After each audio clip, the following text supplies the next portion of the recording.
Hey, Roger. How you doing? I'm doing great. Good to hear. Hi there. I'm Kevin O'Connor, and welcome back to Ask This Old House, where if you've got a problem with your house, we'd love to hear from you. Good morning, Tommy. Morning, Kevin. What are you working on? Well, I have a homeowner that says she has a leak and she doesn't know where it's coming from. She calls it a mystery leak. And so you're working on a leak, but not Richard? Yeah, forget him. I got this one. Really? I don't know. Hey, Richard. Hey, how are you?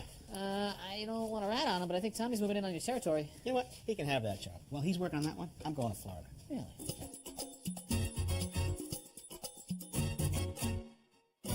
Well, Rich, it is not even 8 in the morning, and I'm already sweating. How do you do it? How do you live here? Well, I'll tell you, Richard, I moved down here from Wisconsin about a year ago and purchased my first home.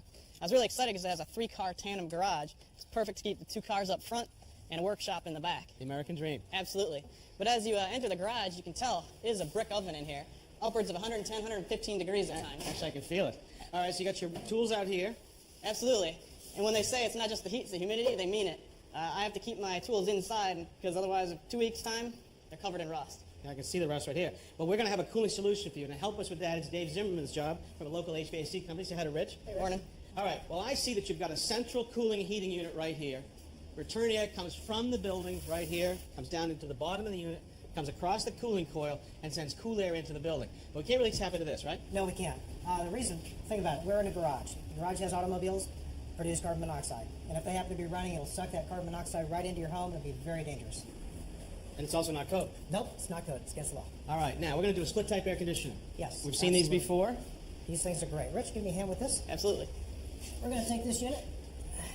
We're going to mount this right up here on the wall for him. All right. Now, this small unit is big enough to cool this entire space. I mean, it's 110, 115 degrees in here. Absolutely, without a doubt.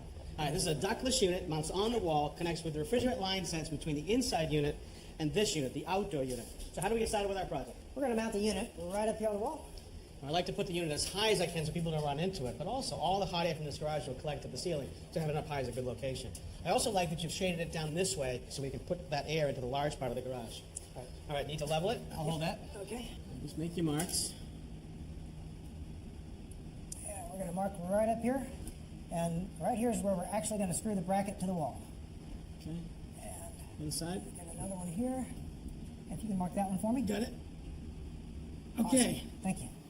Those holes represent where we're going to mount the bracket to the wall, but we have to make a larger hole right here for the refrigeration lines, drain line, and electrical. Yeah. And we're going to do that right there. Good. For that, we're going to use this rotary hammer drill with a coring bit to give us a nice clean hole.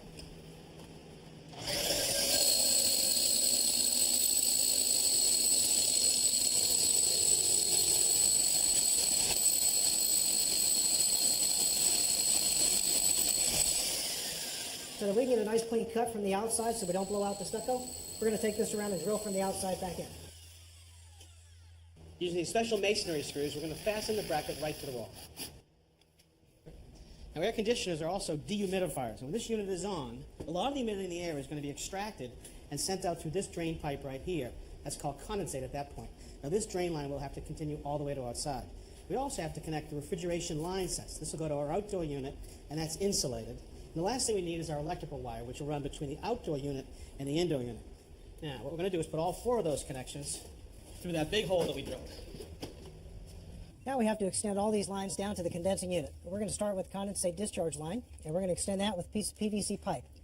We're going to press fit that into here, and because there's no pressure ever on this line, it's just simply for discharge, we're going to attach those with a piece of tape. And then we're going to secure that pipe down here with a C-clamp. So now to extend the copper, it's a little trickier. Yeah, you don't want to kink it. No, so you got to carefully bring that over. There is a protective piece inside, Oh, that's good. but it's still easy to kink. Good. All right, now that we got this into our chase area, the next thing we want to do is take off our compression fittings for our extension lines.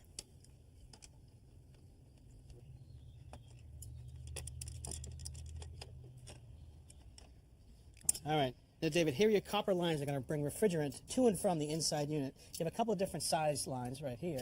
How are you going to make these connections to the line set?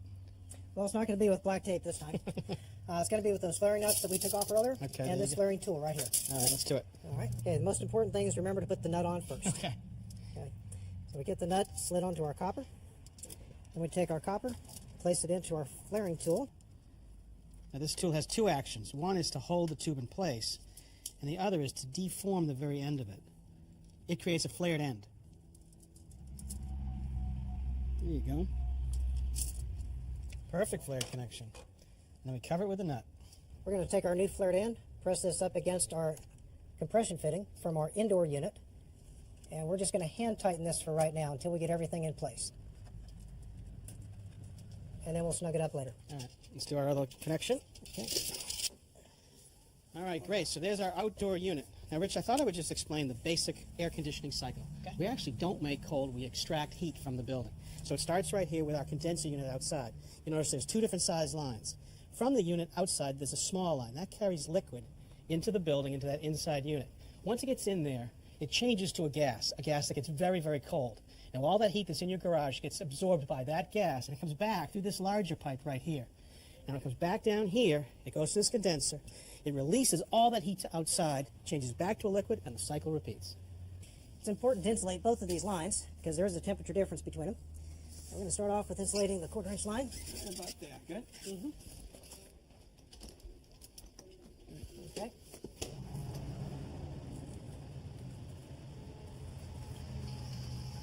All right, good. And hey, before we put the cover on, we need to run the wire that goes in between the two units, the indoor and outdoor.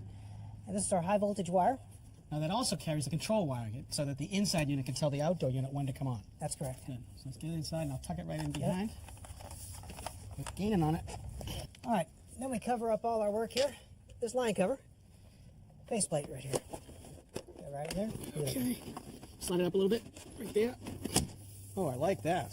So what David's doing is testing the connections. We want to be sure there's no leaks before we add refrigerant. So he's using nitrogen. It's the perfect gas to test with because it has no contaminants and no moisture in it. Okay, so how long do we have to test the system for? About 15, 20 minutes. We'll pressurize it for that. So what do you pressurize to right there? Right about 300 pounds. Oh, that'll be a good test. Mm-hmm. Then we're going to take our weather-tight conduit. Going to attach that to our box. That's high voltage. You want to protect it against the rain and also UV breakdown, right? Yeah, and for the safety, we don't want anybody else messing with the high voltage. Good and snug there. Now, we're going to fish our wires down through the conduit All right. before we make our other connection. Shoot it to me. All right, there you go. Awesome. Good. There you go. All right, and we're going to slide that right through here. Like our seal right there. Good. All right, now we're going to just trim these off to where we can put them underneath the lugs there. Will you hurry up? This AC can't go on soon enough for me. We're just making our connections to hots in the ground. And we'll be ready in a moment.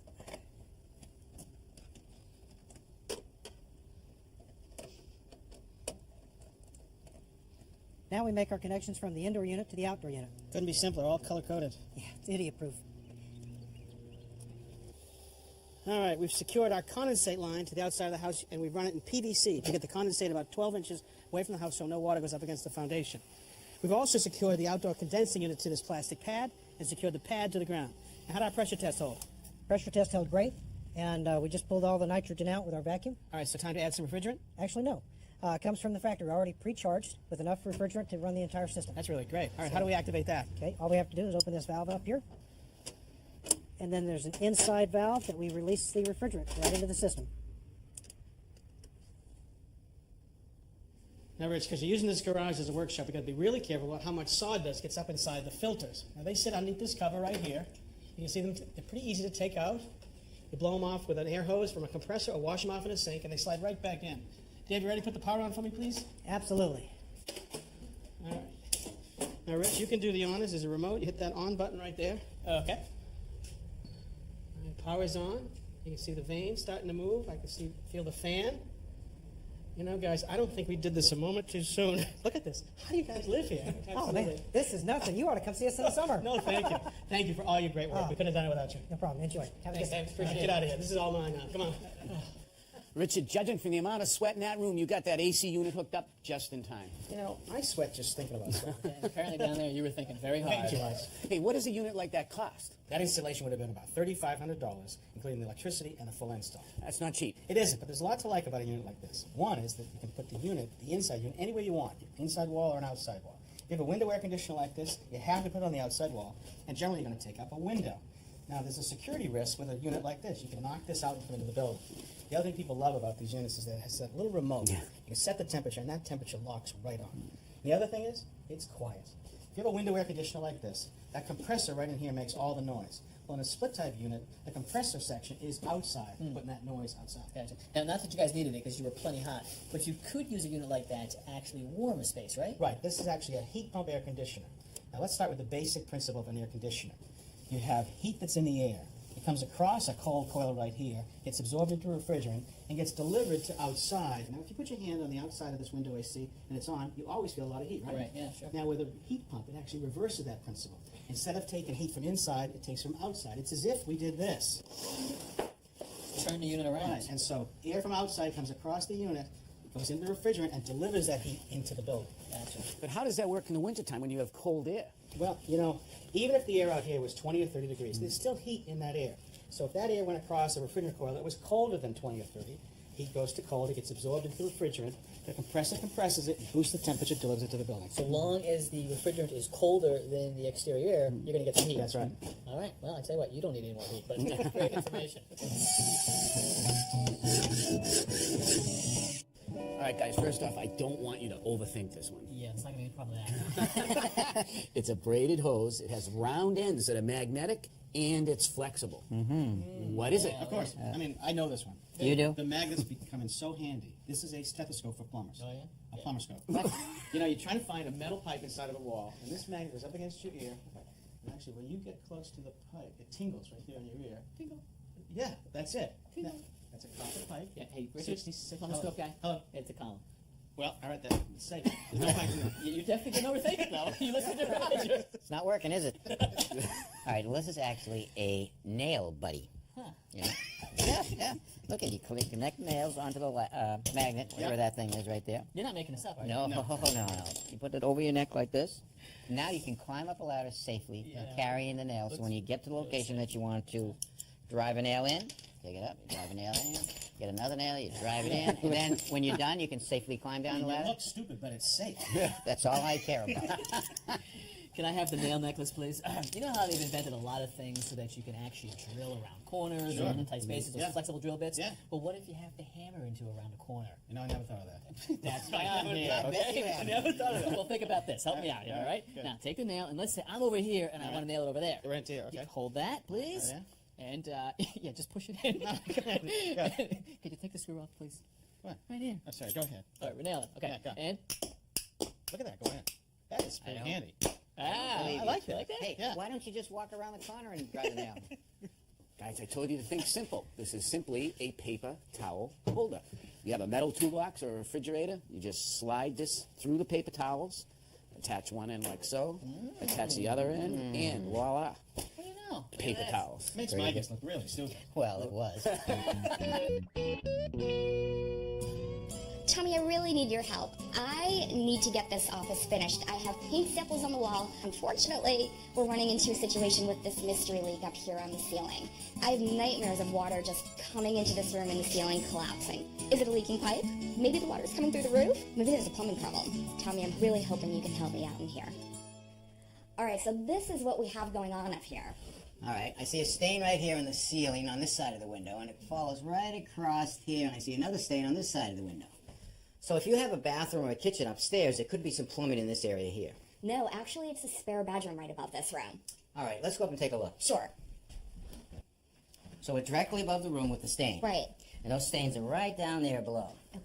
All right, so now the first thing I want to do is see if your roof is leaking. So I look along the edge of the wall and the roof up there in the ceiling. I don't see any staining at all. So that tells me that your roof probably doesn't leak and you probably don't have any ice damming. Fantastic news. Right, now I want to check the condition of the window. To see if there's any pooling in the windowsill, and you want to make sure that the windowsill isn't rotted. So you're just poking around for rot? Right, it's good and solid so there's no holes. Great. I also look where the storm window meets the sill to make sure that you have your weep holes are open so that if any cooling water comes in here, it can leak out. Ah, so that's what those are for. Right. Great. All right, everything looks good here. Now we got to go outside and look at your window. Okay, great. All right, now this window right here is the room where we saw the staining on the ceiling. Right. Now, the staining, if I remember, was right about here, right across here, which is right under that window on the second floor. Okay. Let's go up and take a look. Okay, great.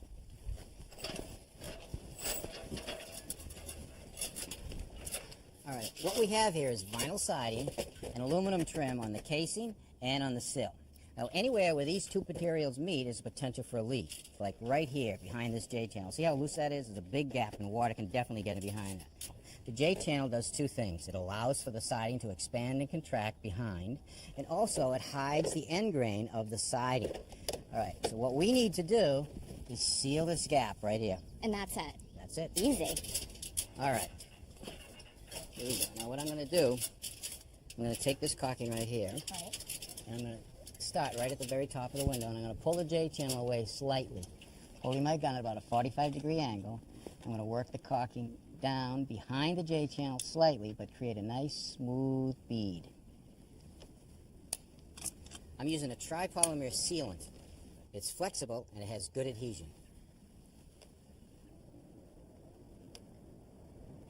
Forcing that sealer behind the J-channel will actually stick it.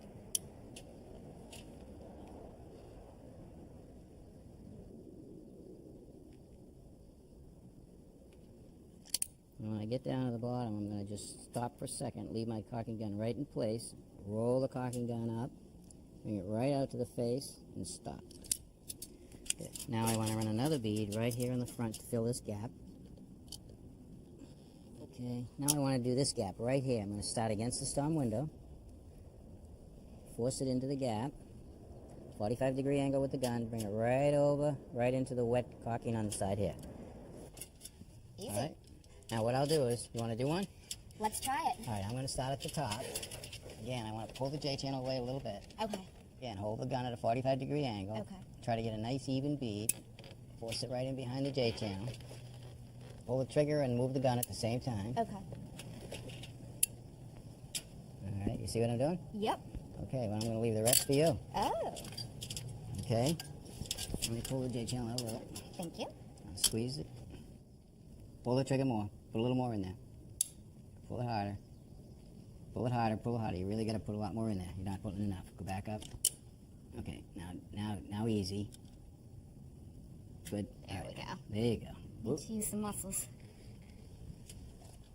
All right, squeeze it more, a little more. Get a wider gap there, so we need to really pull on that trigger.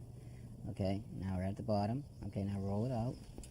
Go right out to the front edge and stop. Good. All right, now let me do the face for you. Sure. Thank you. Just a thin bead right here. Seal that gap up. All right, now I'm going to run one right here Okay. from the wet caulking. Seal that right up like that and bring it right over to the storm window. Great. Now, what about this area here, Tom? Will we seal that up as well? Across the bottom of the storm window? Yes. Absolutely not. Okay. You notice there's 1, 2, 3 weep holes. Okay. If we caulked across the bottom, we create a dam. Oh. Think of it, the rain gets in there, where's the water going to go? Right, You can okay. rot your sill. Gotcha. So my leak problem is solved now? You should be all set. Oh, that's great. Thank you so much. Now I can finish painting inside. Today's tip comes to us from Garth in Manitoba, Canada, and it is about crown molding. Right, it's actually about coping. And coping is when you have two pieces of wood that come to an inside corner and only one of the pieces are cut on an angle. This one right here. And Right. it's actually a very nice joint because if this wood were to move, the coped miter is actually very forgiving. It's less of a chance for that joint to open up. Okay. But if you notice, one of the pieces is cut on a 90-degree angle. The other piece, the coped piece, has to be cut on a 45-degree angle first. Gotcha. The next thing you use is a coping saw to remove the piece of wood that's behind the leading edge. Gotcha. All right? Now, you have done this before, and you say that you like to put a pencil mark along that leading edge because it's actually very difficult to distinguish that edge from the material you are removing. It is. So if I just darken this edge right here, I can then see that edge better when I cut with my coping saw. Gotcha. All right. So Garth likes copes, but he's actually got a different way to highlight that leading edge. Right, it's pretty good. So if he takes a piece of painter's tape and you run it on the angle of the miter, like so, put it on there like that, and then I take and I cut it on my saw, cut right through the tape. Now I have a nice clear line that I can follow with my coping saw. Nobody's going to miss that leading edge right there. Okay.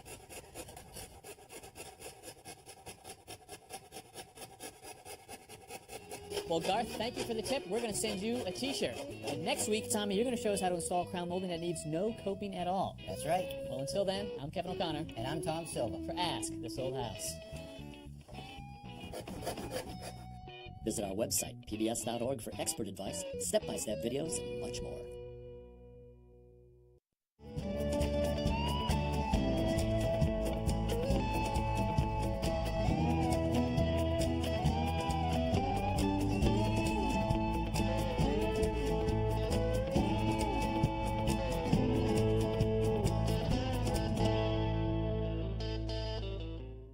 This Old House magazine, the companion to the television series, provides advice from our experts that you've come to know. You can use your credit card to order 10 monthly issues for $10 by calling 1-800-221-5900.